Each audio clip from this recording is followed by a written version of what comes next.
Señores, buenas tardes. Gracias por la gentil espera. Como se ha mencionado, vamos a hacer algunos anuncios importantes que tienen que ver básicamente con la situación económica del país y decisiones enmarcadas en torno a la misma. Como ustedes conocen, lo hemos venido planteando ya en distintos foros, también en la Asamblea Nacional cuando presentamos la proforma, la situación económica del país es insostenible luego de 10 años de un manejo irresponsable de las cuentas estatales. Como lo ha mencionado nuestro presidente, todos los meses prácticamente estamos raspando la olla en términos cotidianos para lograr saldar las cuentas y para cubrir todas las obligaciones que tiene el Estado para evitar endeudarnos más e hipotecar el futuro de los ecuatorianos. Corregir las distorsiones implica tomar decisiones que nos permitan garantizar estabilidad económica para que nuestros hijos puedan tener un mejor futuro. El esfuerzo actual nos permitirá retornar a la senda del crecimiento económico. Nuestro país cuenta con un programa económico integral, cuyo objetivo es ayudar al Ecuador a cambiar su economía, basada en el crecimiento económico e iniciativa de los emprendedores ecuatorianos. Como ustedes saben, el programa se compone de 4 pilares. El primero, consolidación fiscal y estabilidad monetaria. El segundo pilar, igualdad de oportunidades y protección social. El tercer pilar, empleo y reactivación productiva. Y el cuarto pilar, manejo eficiente y transparente de los recursos de todos los ecuatorianos. Durante este año y medio de gestión del señor presidente de la República ya se han implementado varias medidas que apuntan en esa ruta. Y en el caso de la consolidación fiscal, creo que es importante mencionar que este año se ha realizado un esfuerzo de ajuste de parte del Estado cercano a los 2.000 millones de dólares, lo cual se evidencia ya en las cifras de reducción del déficit para finales de este periodo. Uno de ellos una de esas decisiones que se tomaron fue la gasolina súper, que está siendo utilizada solamente por los vehículos más caros. A manera de ejemplo, el combustible de un vehículo de alta gama, Mercedes-Benz, un 4x4, estaba siendo pagado por todos los ecuatorianos. Los gobiernos que subsidiaron la gasolina súper y no corrigieron los problemas de fondo debieron recurrir insistentemente al endeudamiento para cumplir con sus obligaciones. En 10 años se subsidiaron 50.000 millones de dólares por concepto de combustibles y se asumieron deudas y pagos pendientes y obligaciones pendientes por 60.000 millones de dólares que ha acumulado el Estado ecuatoriano. Si nuestro gobierno no actúa sobre este tipo de problemas, a futuro no tendremos dinero para construir escuelas, para pagar a nuestros maestros, a nuestros médicos en el sector público, para que atiendan a la gente más pobre, a aquellos que no tienen para pagar la atención privada de salud. Cuando optamos por terminar con el subsidio a la gasolina súper, liberamos dinero para la construcción de escuelas, hospitales e infraestructura social. Por mandato del señor presidente Lenín Moreno, hemos decidido acabar con este tipo de absurdos, como los subsidios que generan solamente mercados negros, generan ineficiencia y nos impiden, como he mencionado, cumplir con las obligaciones sociales que tanto necesitan los más pobres. Si cerrar las cuentas y transparentar la gestión, como lo hemos hecho siempre, es el mandato de nuestro presidente.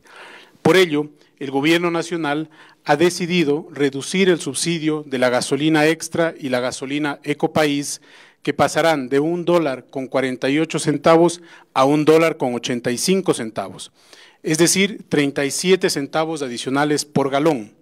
En América Latina supera el promedio los $3 por galón. En el caso de Perú, por ejemplo, un galón cuesta más de $4. Es decir, aún con este incremento se mantiene un subsidio para los ciudadanos. A manera de ejemplo cotidiano, para quien tiene un vehículo Spark, cada tanqueada pasará de $13.69 a $17.11, es decir, un incremento de $3.74 por tanqueada. Este aumento no afectará a los taxis ni el transporte público. Esto es muy importante. Insisto, este aumento no afectará a los taxis ni al transporte público, sobre todo de mercancías, para evitar una escalada de precios. Dijimos que nunca afectaremos la vida de los más pobres. Por ello, el diésel de transporte público y el costo de gas de uso doméstico no se verán modificados. Nuevamente, el diésel para el transporte público y el gas que usan para cocinar las familias ecuatorianas no se verán modificados. Durante una década lidiamos con la idea fallida de que el Estado puede pagar todas las cuentas sin contar con los emprendedores para generar bienestar. Se gastaron lo que no había y endeudaron al gobierno hasta asfixiarlo. El día de hoy, el presidente de la República ha suscrito el reglamento a la Ley de Fomento Productivo para que todos aquellos que creen en el país y que quieren invertir su capital, su creatividad y generar más empleo, tengan muchas más oportunidades. Hoy a esas mismas personas, que son los que más tienen, les pedimos el esfuerzo de pagar por la gasolina de sus carros un valor más cercano a lo que cuesta la gasolina en nuestros países vecinos. Adicionalmente, como una medida de eficiencia, pero sobre todo de transparencia, liberaremos la importación de diésel para uso industrial. Esto nos permitirá evitar mercados ilícitos y contrabando. Los sectores exportadores que hoy reciben un precio preferencial de combustible no se verán afectados porque queremos cuidar el empleo que ellos generan y también las divisas que se generan en esos sectores. Por ello, crearemos un mecanismo de compensación por la vía tributaria y por la devolución automática por el monto de beneficio actual. Muchas gracias.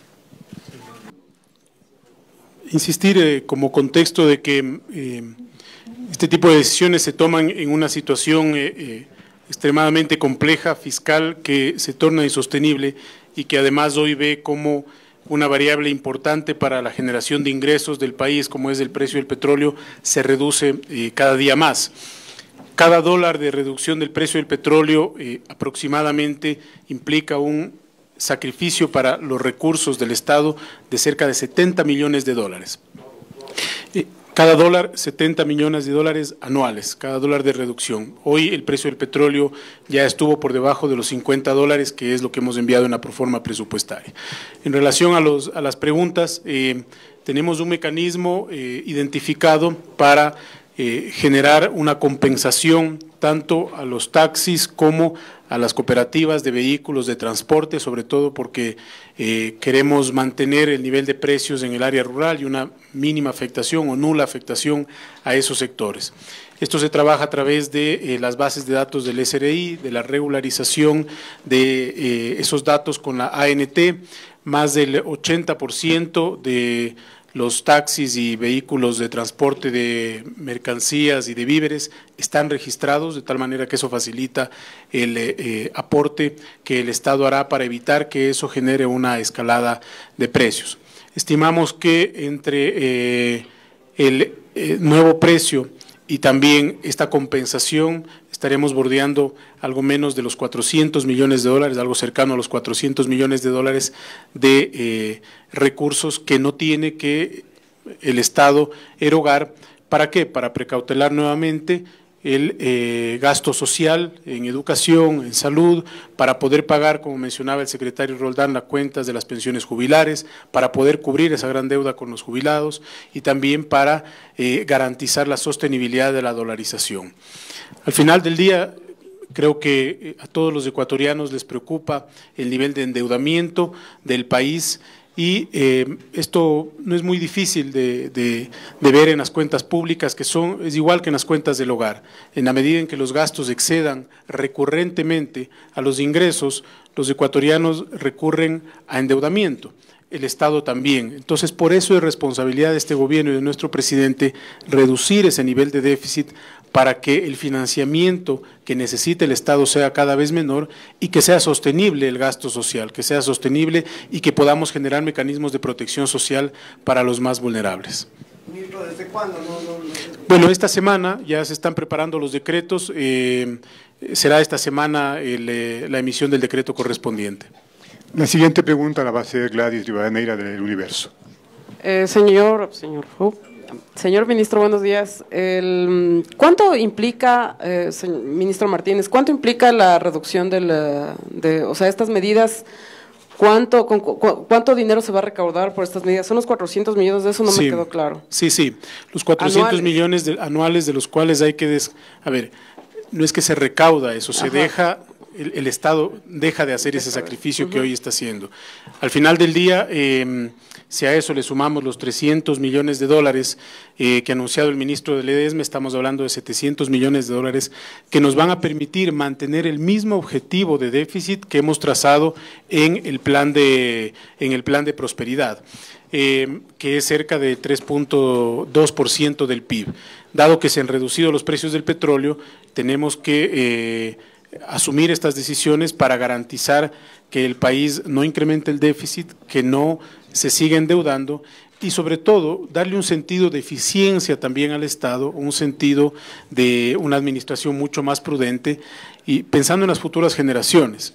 Generalmente se habla mucho, mencionaba el secretario Roldán, en el tema político, se habla mucho de las próximas generaciones y este es el llamado del gobierno para arrimar el hombro todos pensando justamente en las próximas generaciones, que a nuestros hijos no les toque asumir decisiones más duras porque no hubo en un momento determinado la decisión de tomar las medidas correctas. Semana pasada lo que se suscribió en la visita a China es una operación extremadamente exitosa porque hemos logrado una tasa mucho más baja que la tasa promedio ponderada de todas las operaciones anteriores que se habían hecho con China, esta tasa del 6,5%, pero sobre todo, y tal vez una de las cosas más valiosas de ese contrato es que no se comprometió más crudo.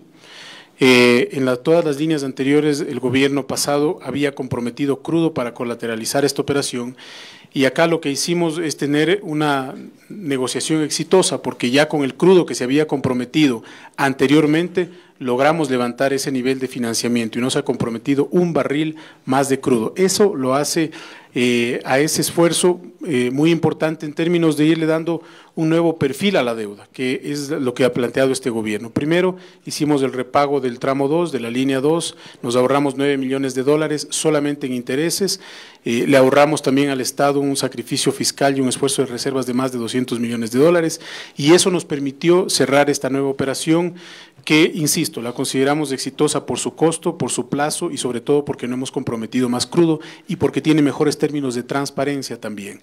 Eso por un lado. Lo otro, los 3.500 millones son opciones que están en la mesa, que el gobierno tiene que analizarlas, no se ha tomado ninguna decisión al respecto, pero son opciones que se mantienen allí, que son fruto de la visita, que básicamente han sido, por un lado, propuestas por un pool de inversionistas y de bancos privados y por otro lado, por el propio CDB en la posibilidad de explorar estas opciones, pero todo dependerá de las necesidades de financiamiento, de los costos y de los términos y de, insisto, las necesidades que tenga el país. Como mencionaba, ni el diésel de transporte público ni el gas de uso doméstico van a sufrir ningún tipo de variación y esta es una decisión que ha tomado el gobierno nacional. Y en eso hay que ser muy enfático para transmitir un mensaje a la ciudadanía de que estamos corrigiendo los problemas sin afectar a las personas que menos tienen. En el caso del gas, el gas de uso doméstico es utilizado por una buena parte de la población más pobre y evidentemente la intención del gobierno nacional es no afectar a esa población. Y luego, en el caso de la implementación, por un lado, se hará por la vía de decreto ejecutivo, se necesita un decreto ejecutivo para modificar los precios y en el caso de las decisiones en materia salarial son decisiones de orden administrativa que las puede implementar tanto el Ministerio de Trabajo como la Secretaría General de la Administración para operativizar estas decisiones en el corto plazo. La última pregunta la va a hacer Evelyn Tapia de Diario del Comercio, por favor. Buenos días, ministros. Ministro Martínez, usted al inicio de la charla precisaba que es un año muy complicado, la situación fiscal es insostenible. Quería saber las necesidades de financiamiento, lo que queda del año, esos 900 millones que se consiguió con el CDB, no bastan para lo que se requería o se requiere para este último mes. No sé si hay otras operaciones de financiamiento para lo que queda del año. También tenía entendido que se estaba tramitando un crédito con el FLAR para poder fortalecer las reservas que están tan bajas, entonces saber si eso se concreta mismo este año o qué van a hacer para fortalecer las reservas. Sí, mire, hay varios mecanismos para fortalecer las reservas en estas semanas. La primera es justamente el desembolso de CDB del crédito que se concretó la semana pasada en China. Hay operaciones que se están analizando, pero no hay ninguna decisión tomada al respecto. La situación del mercado es una situación compleja y los costos que debería asumir la República son altos, pero no se descarta ninguna operación si es que se requiere para fortalecer las reservas. En el caso del FLAR efectivamente se está trabajando, pero no puedo anticipar ninguna decisión por la reserva que corresponde a la ley hasta que no se la haya tomado. Pero adicionalmente, es importante mencionar que el proceso de remisión tributaria, como lo habíamos anticipado, que ya ha beneficiado a más de 250,000 personas, en esta última fase, en este último mes, tiene las contribuciones y los aportes de las empresas más grandes. Habíamos beneficiado durante todos estos 3 meses a más de 250,000 personas, un promedio menor a los $1,000 de beneficio, y ahora las empresas grandes empiezan a acogerse. ¿Qué tipo de acuerdos hemos construido con esas empresas? Que los recursos sobre los cuales se paga la remisión sean recursos que vengan desde el exterior para que puedan alimentar las reservas. Entonces allí tenemos recursos por alrededor de $300 millones que están pendientes. Hasta el momento ya se ha logrado una buena parte del objetivo, estamos cercanos a los $400 millones y entre esta y la próxima semana que vence el plazo vamos a llegar a la meta y posiblemente hasta más de la meta, que eran los 600 millones. Entonces es parte del manejo de reservas, se fortalecerán con estos nuevos desembolsos.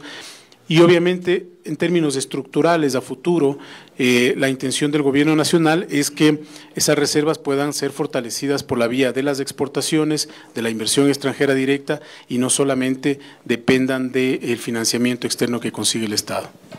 En relación a la fecha, como les mencionaba, se tiene previsto que sea esta semana, entre jueves y viernes a más tardar, y luego sobre el tema de China, efectivamente, fue una operación integral la que se hizo con China. Primero porque se logró esta reprogramación de embarques, el detalle ya lo podrá entregar el ministro del ramo. Se lograron reprogramar los embarques de tal manera que se disminuye la cantidad de crudo que se entrega por cada embarque y se hacen más espaciados los embarques. Eso es bueno para el país. ¿Por qué? Porque tenemos más petróleo liberado para la venta spot. Y segundo, eso se complementa con la negociación que se hizo en términos de financiamiento. Dado que se reprograman esos embarques, pero no se compromete más crudo, también la buena noticia para el país es que logramos levantar un financiamiento de $900 millones en un costo bastante accesible. Entonces, el gobierno anterior comprometió en todas las operaciones más crudo y nuestro gobierno ha hecho esta operación sin comprometer más crudo. Y eso cambia nuevamente el perfil y el sentido de financiamiento con uno de los principales acreedores del Estado.